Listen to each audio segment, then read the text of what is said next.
Live from the Washington, D.C. area, it's the Inside Scoop, Emerald Planet. All the ecology news that our viewers want to know. Now, here's your host, Executive Director of the Emerald Planet, Dr. Sam Lee Hancock. Hello and welcome to the Emerald Planet as we come to you from Washington, D.C. on a week-to-week basis, looking around the globe for those 1,000 best practices, technology, services, products, and of course the people are making a difference as we go through the 21st century. And we're also looking at 144 different nations and all continents on the planet to make sure that we can find absolutely the best of the best. And I have a gentleman sitting right beside me who has been with Emerald Planet before. He acts as a special guest from time to time. This is Dr. Jose Colucci Rios. He's a professor, also Associate Engineering Dean. I love that title, Jose, for research at the University of Puerto Rico, retired. And welcome back to the Emerald Planet. Well, thank you very much. And this is a great topic. We're going to be talking about renewable energy, but specifically with biodiesel and how that relates to the economy, but also the environment of Puerto Rico. Exactly. And we want to kick off because many people assume everyone knows everything about Puerto Rico. Beautiful country, vivacious people, great place to live. And yet a lot of people have no idea where it is and all of that. And so if we can bring up the first slide, let's get that up. And show a little bit of the color of the flag. Tell us a little bit about Puerto Rico, its people, its economy, environment, you know, some of these things, and then we'll get on to the real topic. Well, first of all, thank you for the invitation. It's always a pleasure to come to the Emerald Planet. With Puerto Rico, as you probably know, I mean, we are an island in the Caribbean Sea. Specifically, we are the 18 longitude. That's like 1,200 miles from the Ecuador. We have a population between 3.5 to 3.6 million people. The island is only like 100 miles and 35.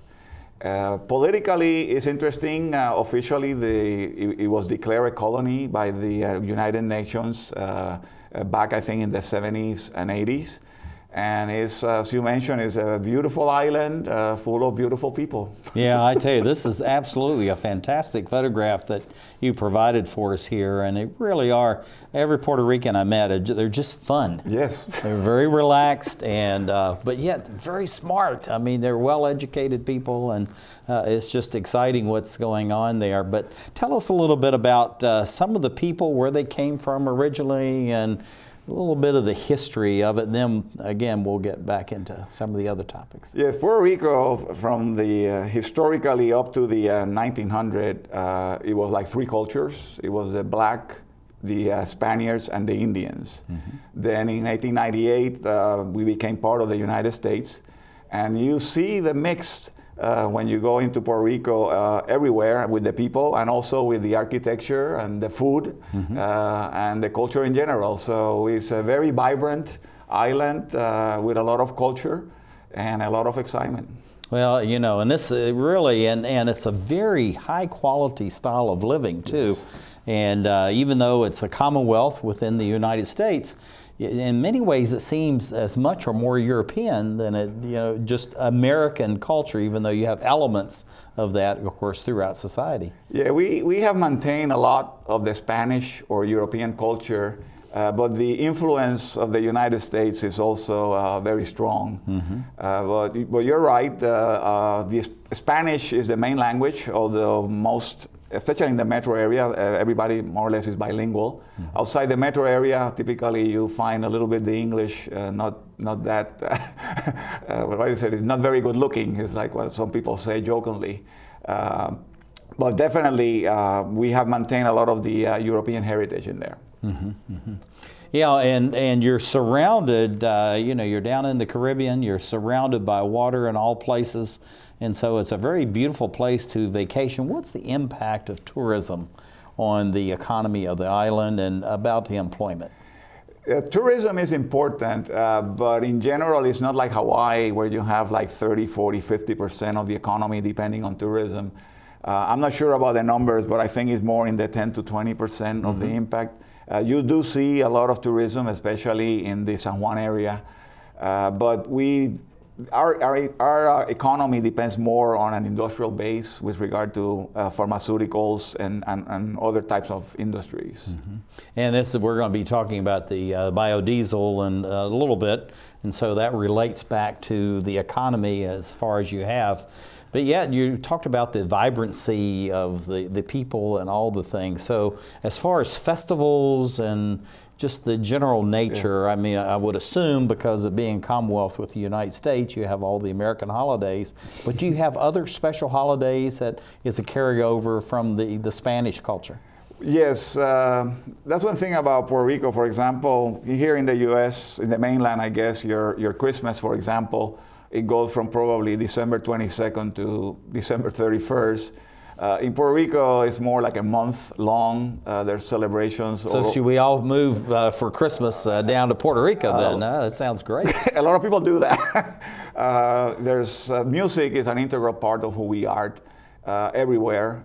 One of the things that we have maintained that is actually very beautiful is that every town has a patron saint. Mm-hmm. So that goes back to Catholicism. Exactly, and also to the Spaniards. So what happens is that in every town there's a special festivities related to a saint. So you can probably bet that anytime you go to Puerto Rico, you can find a town that is going to have some kind of festivity due to celebrating the saint of that particular town. Mm-hmm. And also, too, you're talking about the towns, and of course we have the flag here in front of us and all that. But also, too, as far as the coat of arms, don't you have the old Spanish royalty that's exhibited throughout the various towns and the cities? Yes. We maintain a lot in the codes. I think it's a lamb. And it all goes back to Spain. I mean, even after the U.S. in the 1898, we have maintained some of those symbolisms from Spain. Mm-hmm. How did actually Puerto Rico become affiliated with it? There's a history to that. All yes. that. Yes, the Spanish-American War in 1898 that the Spain lost to the U.S. In the negotiation, they gave Puerto Rico to the United States. And from there on, it has been a history. When you look at it, apparently from that time, we were a very strategic military location to the United States. And then due to other situations, for example, World War II and the Cold War, we became even more important, especially with the presence of Cuba. So that kind of gave the relation between the U.S. and the Puerto Rico a very strong military relation. Now I think it has changed, and everybody's kind of redefining what kind of relation should we be with regard to statehood, or exactly, what everybody should be. I guess the balance between the relation. Mm-hmm. Yeah, and this is something too, as far as the independence of this place. I know that there's talking about some people would like to have their own nationhood. Become represented by themselves within the United Nations, and others are really looking towards statehood as far as the United States. Is that fairly well balanced, or is there any one faction or other within the society that would like to go one way? Well, that's a topic for a whole day, but in general, when you look at when people vote, I mean, when we have elections, normally we have 45% that vote for statehood, 45% vote for the status quo now, and then you have like a 10%, 15% that votes for independence. And it's been like that for almost a decade or two. So there's not really a majority either way. In theory, obviously the ones that want the relation right now do want to have some kind of relation with the United States, but that's a very sensitive topic that, when people talk about it, are very passionate about. Mm-hmm, mm-hmm. And so that's one of the things then that's really important as far as the people, but also looking at the education, the industry, and all that. We're going to spend more time on that. But tell us a little bit about that. What type? You talked about pharmaceuticals. What other types of industries do you have in Puerto Rico that are important and provide maybe larger numbers as far as employment? Yes, Puerto Rico, and I think the United States obviously had a lot of influence into that. They really want to convert Puerto Rico as a showcase, of the world. And back in the 40s and 50s, they started transforming Puerto Rico from an agricultural base to an industrial base.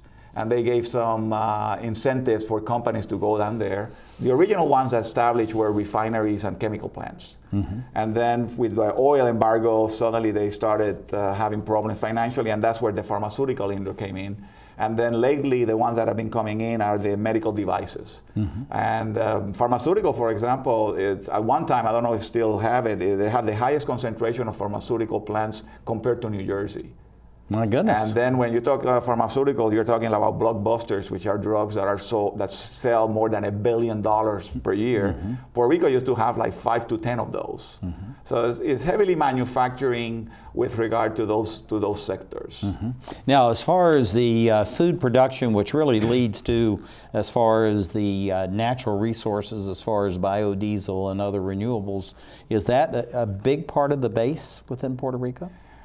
It was. They still maintain. I'm assuming, I don't know the numbers. I've seen some presentations by the College of Agriculture. It's $1 billion industry. I mean, which is big for Puerto Rico, but they don't have the value that they have before. A lot of that agriculture also goes now to plants, for decoration types. We import a lot of our food, amazingly so, being in the Caribbean. And the other component interesting about agriculture is, by law, you can only basically grow for food, which is some issues that you need to talk when you're talking about a biodiesel industry. So looking at that as far as where we're going in the future, the whole thing as far as the biodiesel renewables, what are some of the major renewables? Because I know it's very expensive as far as energy in Puerto Rico. So tell us a little bit about that.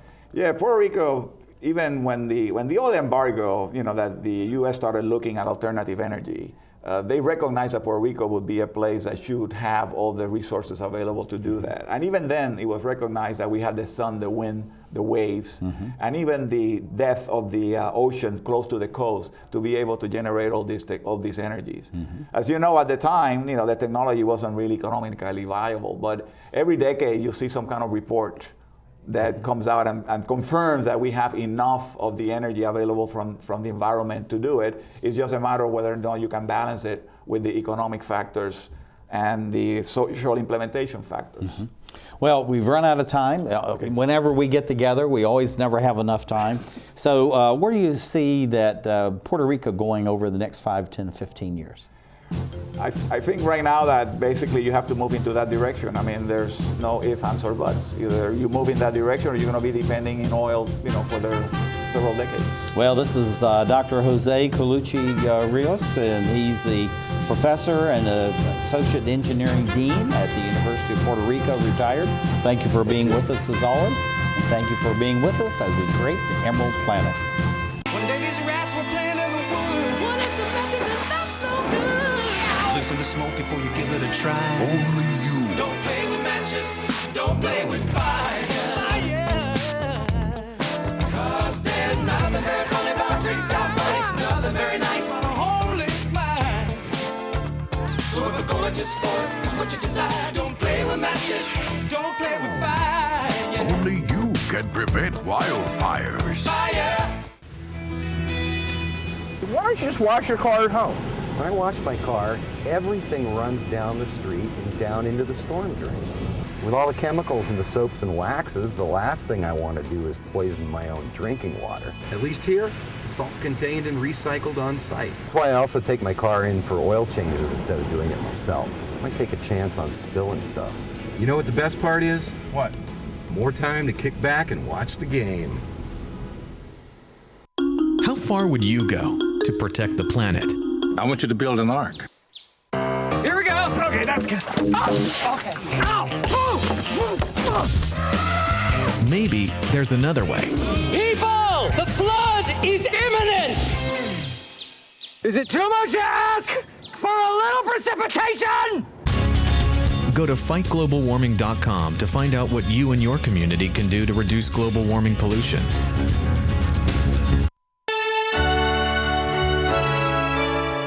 Somewhere around the world, there are men and women of the armed forces risking their lives, helping rebuild communities after natural disasters, collecting toys for needy children, tutoring kids in school, These are your sons and daughters who work to keep us safe, secure, and free. Dedicated men and women who put their country first. Dr. Sam Hancock. We're coming to you from Washington, D.C. in the United States with Emerald Planet TV. We're with you on a week-to-week basis, looking around the globe for those 1,000 best practices in over 144 different nations. And as we move to a planet of 9 billion people by 2050, how we're going to be able to provide all the basic infrastructure, but one of those things, of course, is energy. And as we add 2 billion people, as we have 7 billion on the planet right now, the demands for all sources of energy is going to increase, but at the same time we need to be able to balance so that we protect the environment, but at the same time increase the quality of all the services, including energy, to the people that are going to be joining us. And we have a gentleman sitting right beside me who's been working at this for a few years now. This is Dr. Jose Colucci Rios. He is a professor, associate engineering dean of research, retired at the University of Puerto Rico. And we're going to be talking about biofuels, biodiesel, and biorefineries. That's a really broad topic to deal with in about 13 minutes there, Jose, but I know you're capable of doing all of that. But anyway, going back to what we're talking about, and we're going to be bringing that up, the biodiesel minute. Tell us a little bit about the College of Engineering within the University of Puerto Rico and some of the things you're doing and how you balance this between the teaching, the research, and public service, and how all that, you know, really ties into your work as far as a former professor, but also at the same time being the associate dean. Yes, I'm a former alumni, as my bachelor's degree is from the University of Puerto Rico, Mayagüez, and I'm a very, very proud alumni from that institution. Historically, the College of Engineering was a teaching undergraduate institution. And back in the 80s and 90s, the government or the institution decided that they have to contribute more to the development of technology for Puerto Rico. And this is very common in universities. It happened in the mainland in some universities in the 60s. And as you probably know, that's a very painful process, going from a transition from going from an undergrad to a research and also a public service type institution. I was fortunate enough to be participating in that transition where you saw how an institution that was very proud of their heritage of teaching to suddenly now also be contributing to the development of technologies and also be very present in the society, in the community themselves. I think they're still in the transition mode. I think it's a wonderful institution. I'm very proud of being part of that institution. It's a big undergraduate. We have like 4,500 undergraduate engineering students, which is between the top 15 in the United States. Yeah, that's a huge number. Yeah, exactly. So right now, like I said, they're working on that balance. When you are at the dean level, you have to work to see that those transitions are done with the less pain as possible. And that was what I dedicated a lot of my time with. Yeah. Anyway, looking at what's going on, I think we're having some technical difficulties on here. I'm not sure where the image is, but looking at that as far as talking about one of the things that we discussed, you're working with the U.S. Department of Energy and also then the Air Force as far as the research laboratory. So what is how do you do that, and how do you bring about the collaboration that's needed as far as bringing in these major agencies from the United States government to work with the university itself? Well, the way you do that is with a lot of effort. But it turns out that we were privileged that the Department of Energy and also the Air Force Research Lab, they recognized, that Puerto Rico had a lot of potential in the area of renewable energy. And also, as you know, being a 99% Hispanic, they also thought that it was very critical to also start educating the Hispanic community with regard to those areas and do it in-house. I mean, what better place to start learning about those things? So the Department of Energy recognized that due to our cultural preference for fried food, they thought that biodiesel would have been an ideal technology to be study. And then also the Air Force Research Lab, as you know, they're very interested in jet fuel. And they thought that Puerto Rico would be ideal because of the growth rates of plants to start looking into microalgae to develop jet fuels. Yeah, this is something that's really very interesting because, you know, this bioalgae is something that's worldwide is becoming very popular, and there's probably over trillions of dollars worth of research going into that because they're seeing it to be used in so many different areas. But looking at the research as far as biodiesel and algae, how does that fit together, and how is what we're looking at here as far as this research laboratory, how does that really help as far as looking at biofuels for the future? Well, that's fascinating. I'm a chemical engineer. My knowledge of the agricultural component was learned in this project. But one thing about microalgae is that it's fascinating, and when I looked into it and talking to my colleagues that are in the microbiology area, they're like mini chemical plants. And microalgae are impressive with the way they adapt with regard to the environment and the raw materials to be able to produce a product. And it turns out that one of the products that they like to make are oils and proteins. And the National Renewable Energy Lab, which was our partner in some of these projects, they have recognized that if you want to do any kind of development, you have to do it with the species that are from your habitat. And that's what the Air Force recognized, that if you're going to support a project for the Caribbean, you have to then do it with people there and the species that are available there. Yeah, and this is something too, being in essence a tropical nation, is that, you know, the algae is going to be absolutely everywhere within the environment itself. So looking at what are some of the research findings that you were hoping for as far as the biodiesel is concerned, and then what are some of the things that actually came out of some of this research that was going on? Yeah, one of the things was that in the original microalgae study done by NREL back in the 80s and 90s, they identified... And NREL stands for? The National Renewable Energy Lab out of Colorado. They're a DOE national lab. And if you read the report, a few of the findings, for example, were that there are certain species that make the highest amount of oils and the higher productivity. So the first thing we did was, like you said, let's go out and see whether we can find them. And guess what? We did. And so when we were looking around and doing analysis, we figured that some of these species actually were available in Puerto Rico. We studied them in the lab, and it turns out that, yeah, they do produce the oils and also other products. And then the next step was that we wanted to move into a scale-up type, but that's when basically the price of oil, as you know, drops. And then some of these efforts, they lose interest.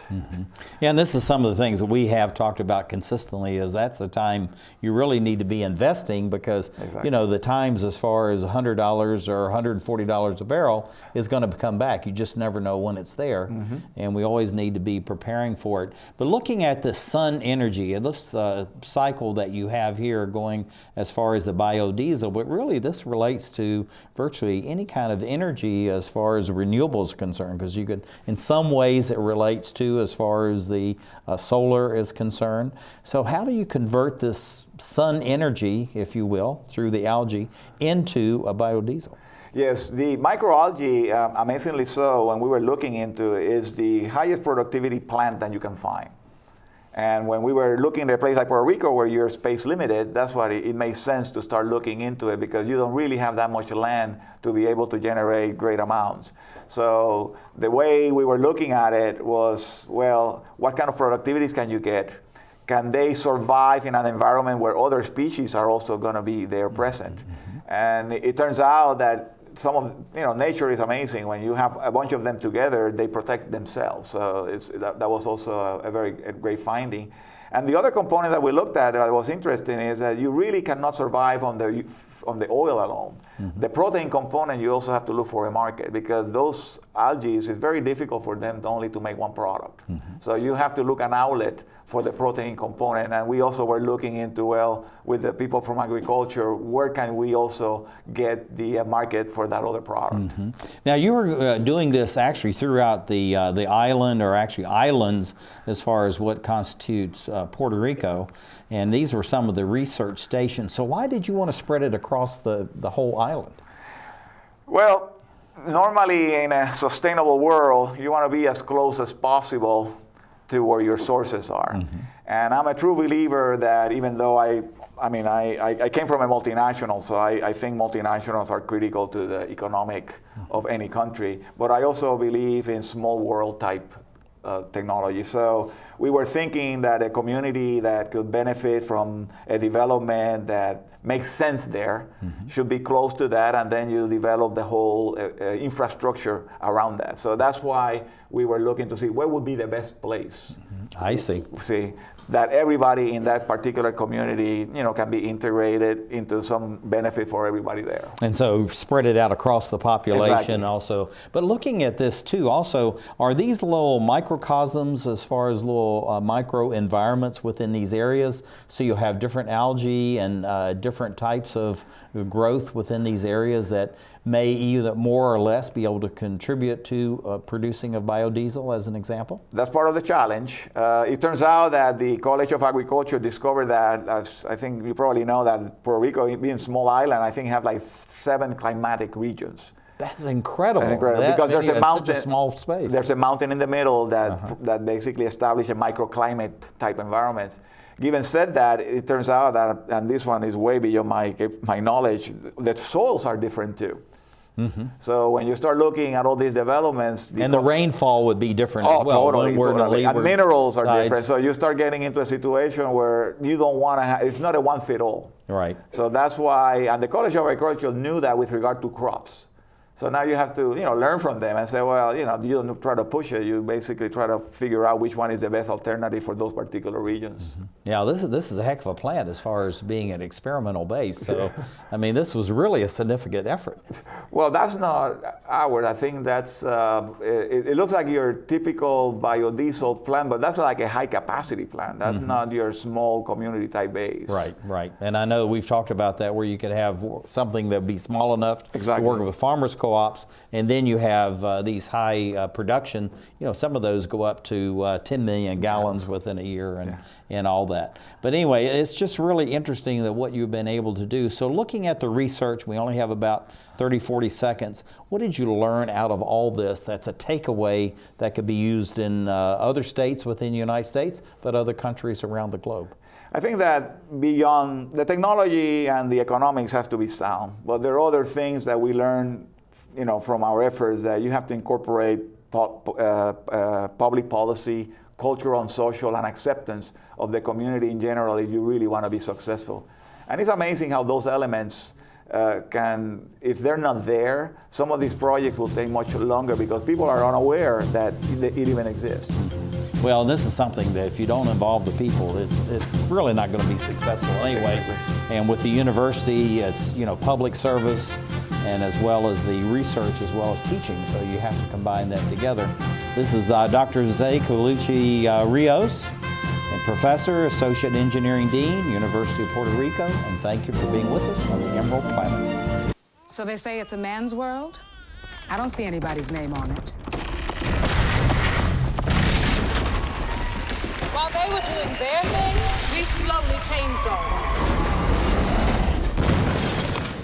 Today, women can do anything men can do. And there's one thing we're even better at.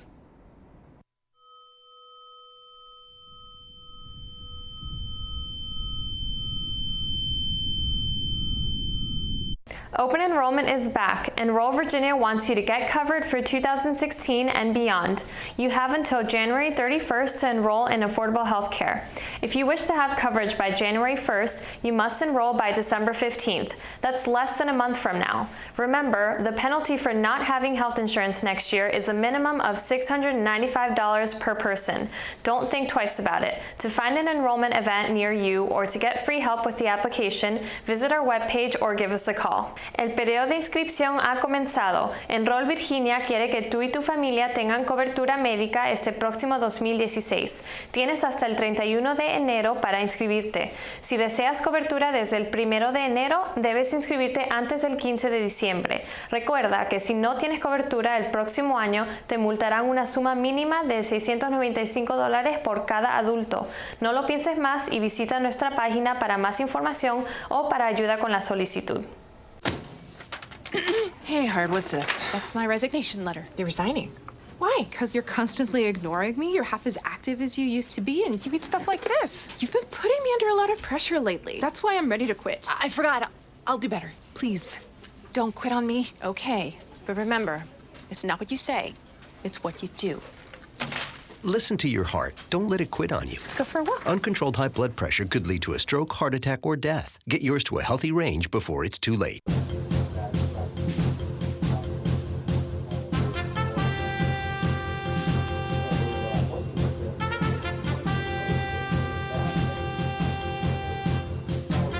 We're back to the Inside Scoop Emerald Planet. Here again, your host, Dr. Sam. Welcome to the Emerald Planet as we come to you from Washington, D.C. And we do this on a week-to-week basis as we're looking around the globe for those best of the best technologies that are actually aiding us as we move towards 2050. By 2050, we should have about 9 billion people on this planet, and possibly by the end of the century, it could be another 12 or 13 billion people that will be here. And so we need to be planning now as far as cleaning the environment to make sure that we can all exist on planet Earth. And at the same time, how are we going to provide the food, the fuel, the fiber, everything that's going to be needed, and also the basic infrastructure as far as healthcare, transportation, and energy. Energy is really a key factor in all this, just like water. It's one of the basic things that we have to sustain human life and to be sure that we can maintain a quality of life. And a gentleman sitting right beside me, this is Dr. Jose Colucci Rios, Professor, Associate Engineering Dean, retired out of the University of Puerto Rico, has been involved in this for a number of years and as a leader in Puerto Rico in sharing his expertise in the mainland, as they call it, in the United States. And Jose, tell us a little bit about the importance as far as your position there, not only as a professor, but also as the assistant engineering dean, and how that really relates to the university, and why is it important that the university reach into the community to actually do this kind of research? Sure. Yes, the associate engineering dean, it was kind of interesting because a lot of the work was networking, and it was networking both internally and externally. Like I mentioned earlier, the university is going through a transition in research, and as you know, research is not just a one-person project. Mm-hmm. Now all these research projects are groups. So one of the things that the dean have to do was try to figure out, how do you get groups to work together, help them to be successful. So that was the internal kind of networking that you have to do all the time. Then externally, you have to go out all the time and try to figure what potential partners you can have to work with these professors. So normally I would spend all my summers going around universities, national labs, and industry trying to find out who would like to basically work with our professors in Puerto Rico. In Puerto Rico per se, I also believe that if you are a public university, you got to work for the people of Puerto Rico. So that's why I did a lot of networking, especially with small businesses, to try to figure out how we can provide them some kind of collaboration that would help them at least survive, especially in an environment that is very, very difficult. So in summary, my job as an associate engineering dean was a matter of establishing networks both within and outside the university. Yeah, and one of the things too, many people feel that the universities are being supported by the governments. They have these huge budgets and they can have all this brain trust there with PhDs and all that. But at the same time, as the dean and even at the presidential level, you're really going out recruiting resources. Mm-hmm. And that's something that's very important. And so this chart, we've thrown this in here to kind of give this as a base of our discussion about how do you collaborate across the community. So you have businesses, NGOs, research laboratories, and others within the institutions, because you're trying to get the colleges to work together. Just sure. Like within engineering, maybe in the medical school, agriculture, and all that. So it's very, very important. Yes, I think a key word in those relations is trust.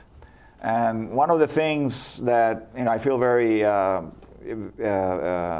very comfortable with is that when I dealt with people, they knew that I was very transparent. Mm-hmm. And one of the when you establish relationships, no matter where, they have to trust each other. Right. See, so the first element that you have to bring in is saying, we're going to collaborate.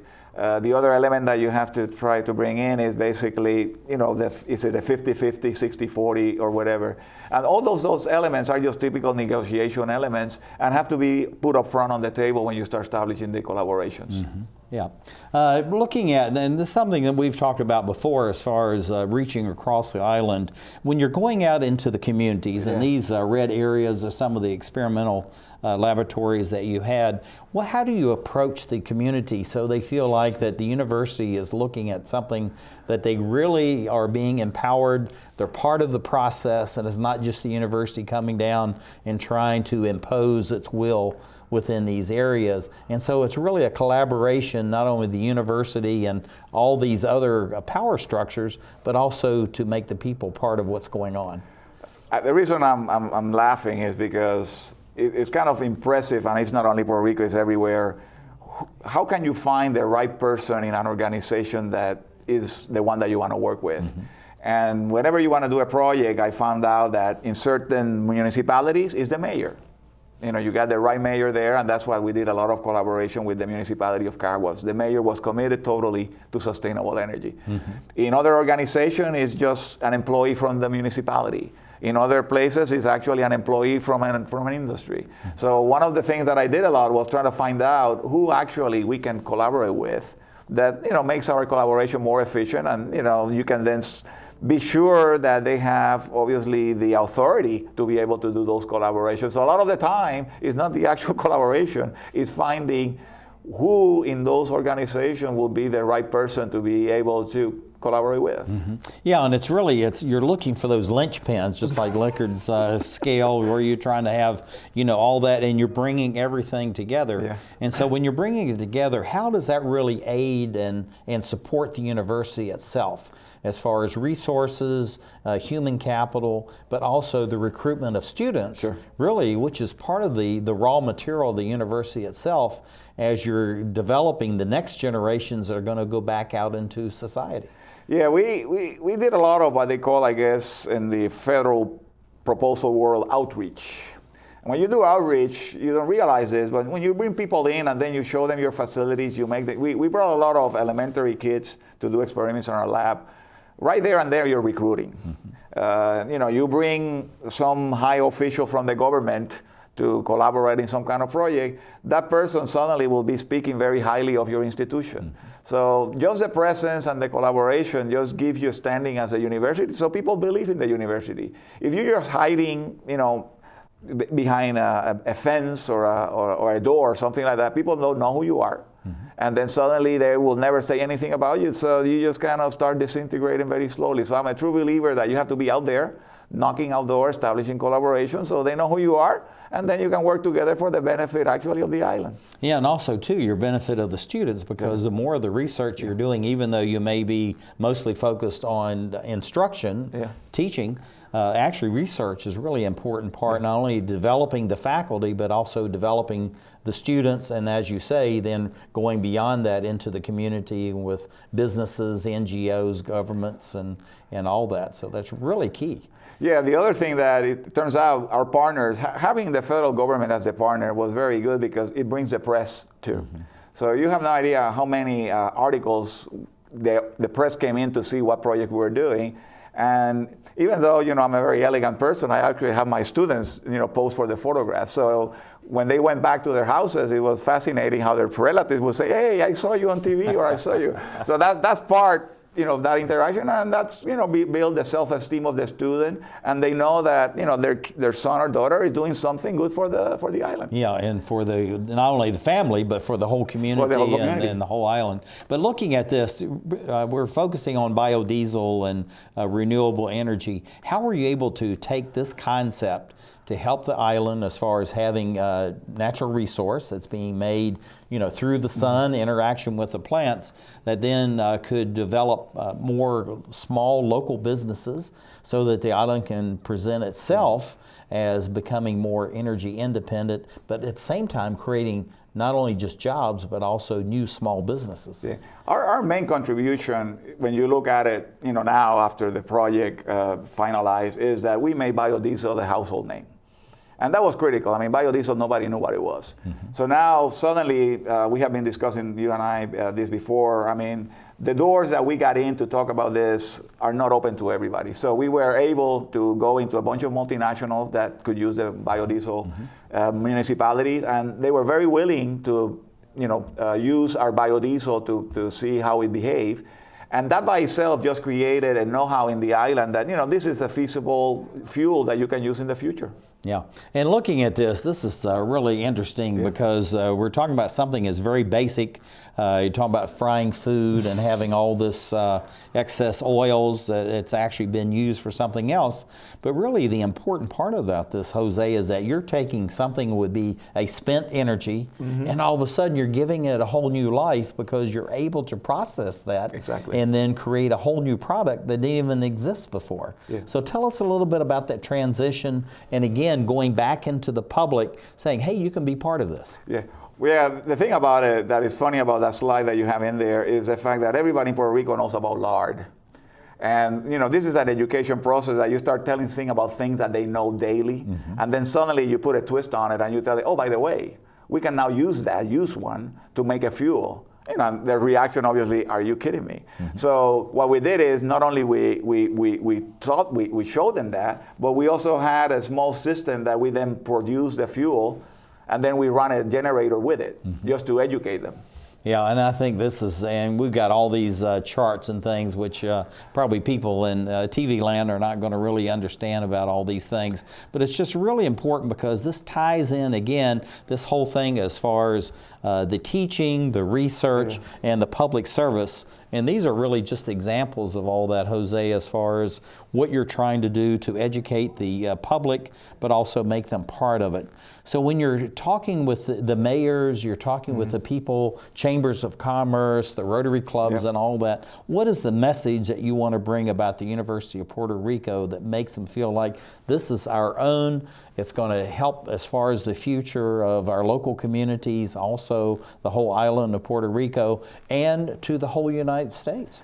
Yeah, the first message is that we are not just hiding somewhere in the West Coast doing our own thing. I mean, we're part of Puerto Rico.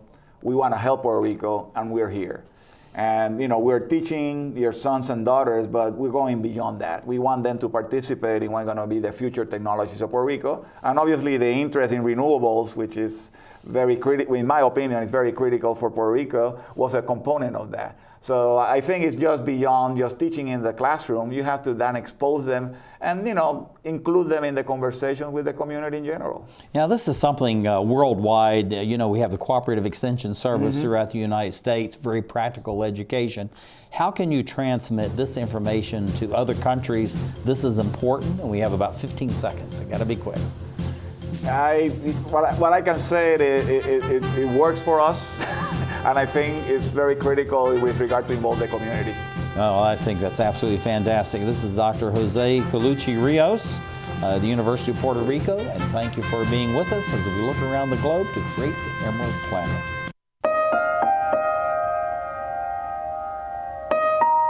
Some dreams are universal. Dreams that inspire us. Multiple sclerosis is a devastating disease that changes lives forever. The National MS Society does more for people with MS than any organization in the world. But we can't do it alone. To get involved, visit us online at nationalmssociety.org or call 1-800-FIGHT-MS. This is why we're here.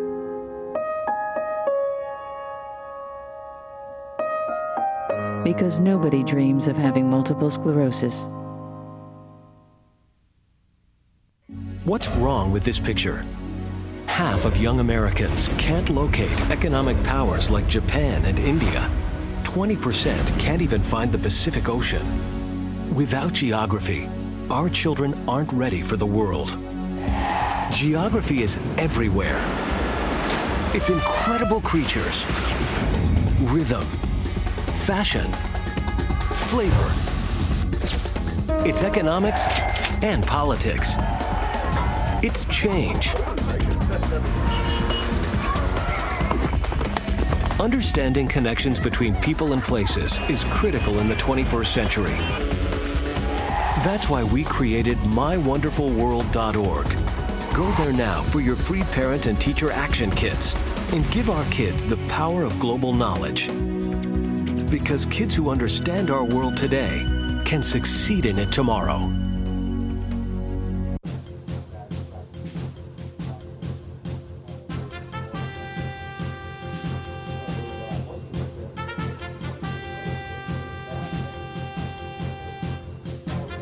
We're back to the Inside Scoop Emerald Planet.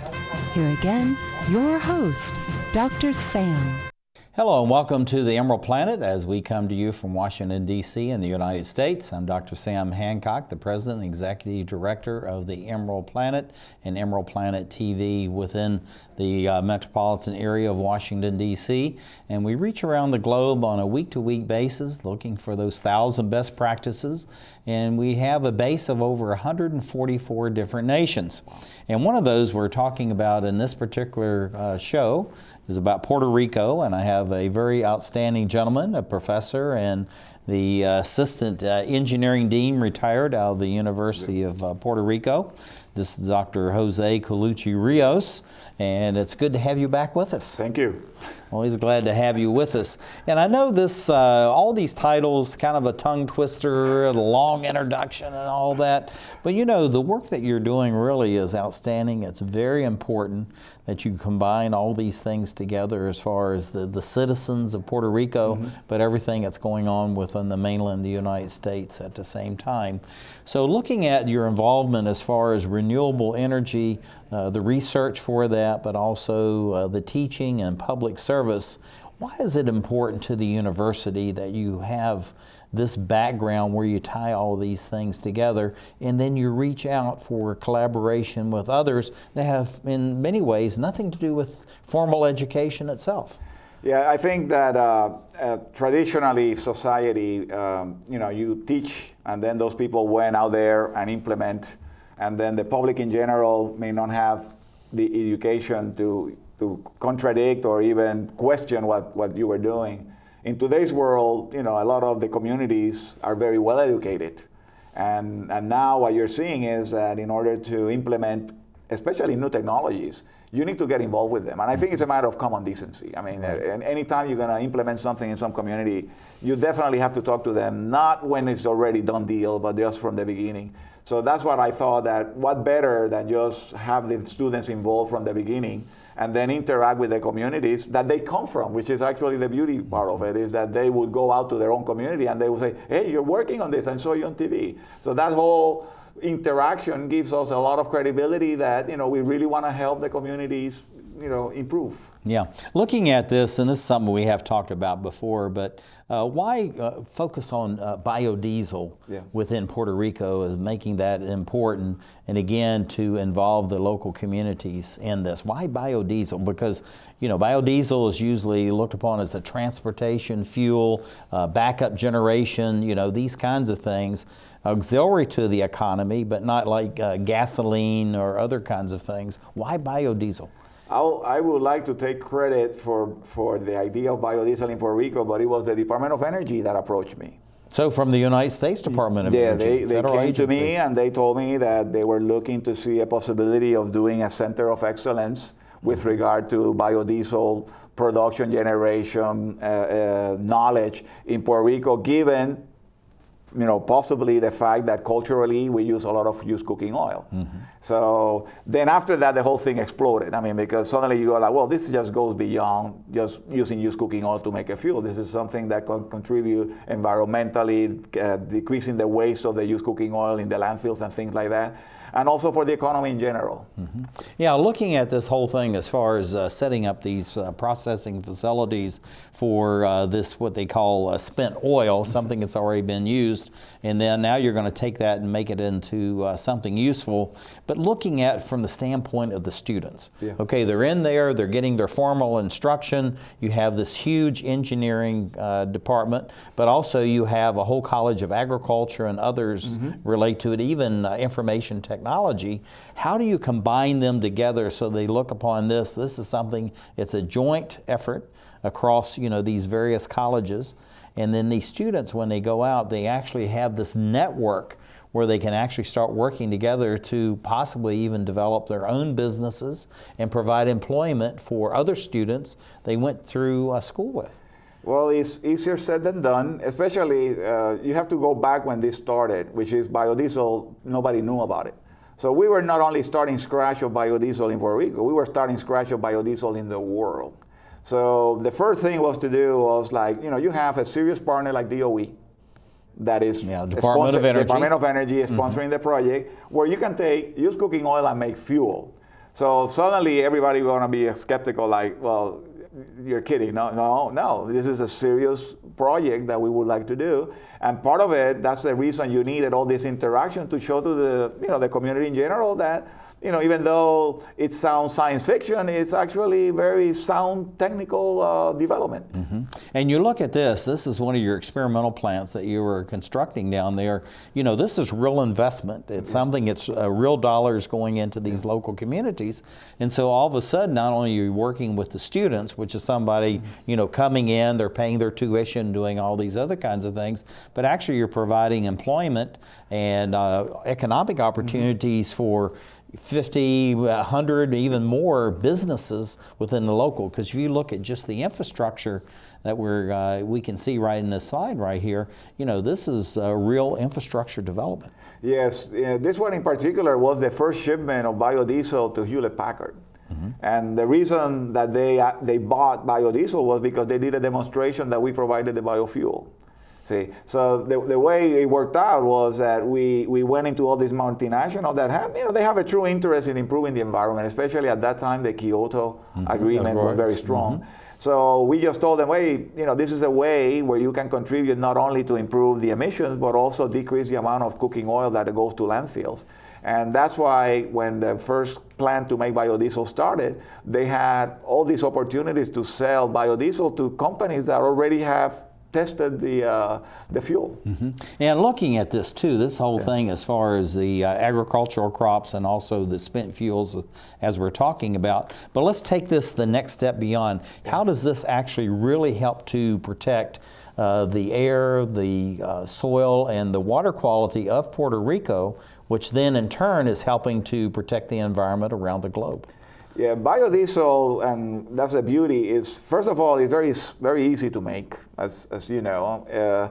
Second of all, the benefits of the emissions are well proven with regard to CO2, the NOx, the soot. Mm-hmm. So there's a lot of decrease in the contaminants. And the third component that is also very interesting is the fact that if the used cooking oil, for example, in Puerto Rico, goes into a waste treatment plant and then goes into the landfill. Mm-hmm. So all those components and then the economic component of now building the infrastructure to be able to collect it and then convert it also brings an additional value to the total economy. So you're getting the environmental benefits, but also the economical benefits. Yeah, and also too looking at societal benefits as far as increasing the quality of life around all these people is that they have something now that they're not actually putting down the drain at home or through the business itself. So you're actually you're cleaning up really the whole waste stream and making something that's becomes very useful. Looking at the work that you did through the university, did you talk about the number of green jobs that could be created out of this? Was one of the criteria with the Department of Energy and also working with the Air Force about the number of people that could be employed to help the economy of Puerto Rico? Yes, one of the things that when we were developing the project, we realized that in order to have more interest from the higher government officials, it have to be something at their level. And that's why we started developing the whole concept of the biorefinery. And being a chemical engineer, that's an area of that I know quite well. And at that point, suddenly you start saying, we have to redefine the way we use this. And in order to do that and create a lot of jobs, you start looking into it's not only making the biofuel. There are other areas that can feed into this kind of facility that will create these other amounts of jobs. And we did go to the local Congress to some of the representatives to let them know. But again, this is something that's not going to happen overnight. This is something that the government and the country itself have to be committed that we're going to be moving into that direction. Looking at biorefinery, what is the definition of biorefinery, and in turn, how does that really aid and support the local economy, but also to help to clean the environment? Yeah, the biorefinery, the simplest way of explaining is like when you look at a typical oil refinery, you have a barrel of oil. Rather than the barrel of oil, you have a plant. So from a barrel of oil, you take everything that is in there and you make a lot of products. With a plant, you take the plant and you make a lot of products. So it's the same concept, except that rather than starting from the carbons from an oil, you take the carbons from a plant. And the thing is, as you know, when you have an established infrastructure for oil, changing to a plant-based infrastructure, it takes time, it takes some effort, and also the economics has to be there. So just teaching the concept just takes time to people to understand that what you're talking about. Technology-wise, is not that different, but it's just a different way of looking at things. And also looking at this biorefinery here, this is something that you have the basic infrastructure. You said that Puerto Rico, going back almost 50, 60, 70 years now, is that there was a real focus, a real investment as far as factories and hardened assets and all those other kinds of things. So when you're looking at it, to take it from the carbon base, in other words, the fossil fuels, if you will, to plant-based, what was the impact on the students and on the communities of looking at this in a very different way, as Puerto Rico itself almost becomes the laboratory and the factory for this new green energy? They were fascinated. I mean, the whole concept for a lot of people is new. For me, it's just an adaptation of something that is well known for decades. I mean, because refineries are well known. But amazingly so, something like that, you're still convincing people that, hey, you can make an economy based on this versus something standard like oil. It takes time. There are other priorities in the country that, some especially at the government level, that you have to work with.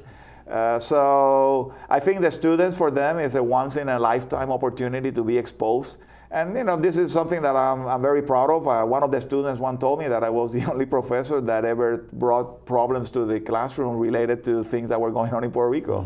Yeah, looking at this, and we've just absolutely run out of time, so we have about 20 seconds. But looking at this classical culture, which we see in this painting here, and all of nature, how do we transition into this new world of the 21st century? Well, we got to be quick. Well, we have to align all the critical infrastructures and organizations in the island to be able to go into one direction. And to involve all the people, right? All the people, exactly. Okay. Well, this is Dr. Jose Colucci Rios, Professor, Associate Engineering Dean at the University of Puerto Rico. And thank you for being with us as we create the Emerald